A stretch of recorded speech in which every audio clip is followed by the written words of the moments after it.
Hello movie lovers, Bob for Bob's Movie Review here, and today I want to review for you guys a movie I just watched called Tolkien.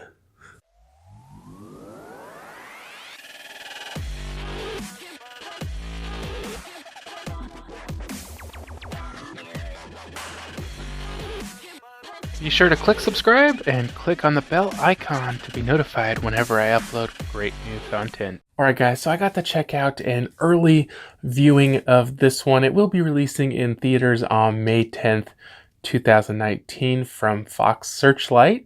This one is rated PG-13, has a 1 hour 52-minute runtime, and is a biography drama. It is directed by Karukoski, and it stars Nicholas Hoult, Lily Collins, Laura Donnelly, Patrick Gibson, and Craig Roberts. So this movie is the story of J.R.R. Tolkien, who wrote The Hobbit, which became the Lord of the Rings franchise and the Hobbit franchise. So obviously there's many fans of these franchises, so they wanted to make a movie about the writer's life. Now we see him as a young child. His mom moves him and his brother from Africa to England, I believe it was. And then soon after she passes, and he ends up being put with a foster family or whatever, and it's this kind of well-off lady, and so he's kind of given some advantages like better schooling.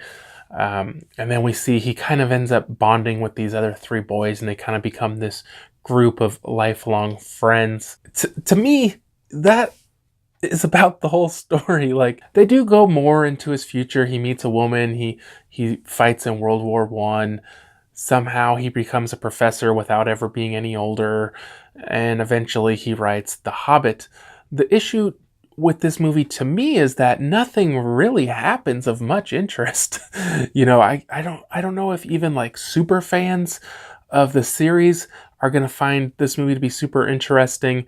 Like I say, just not a lot happens. It's just kind of him going through his life, and just because he wrote this book doesn't mean his life was all that interesting. He didn't really have a whole lot of interesting stuff happen. So to me, this movie was just too long, too slow, and not a lot of real interesting stuff happens. It was a well-made movie. There's nothing wrong with the production of this movie. Just to me, it wasn't the kind of story that I really get into. So I think for a score on this one, guys, I'm gonna give it a 5 out of 10. It was an okay movie, just it was too long for me and not a lot happened. And I do really question, if fans of the Lord of the Rings are really interested in this, like, I don't know. But well, thank you guys so much for watching. Hope you guys did enjoy the video. If you did, be sure to leave a like rating. Remember, you can find more information in the description below. If you haven't already, subscribe for more videos, check out the suggested videos, check out my website, BOBSMOVIEREVIEW.com, and I'll see you guys next time.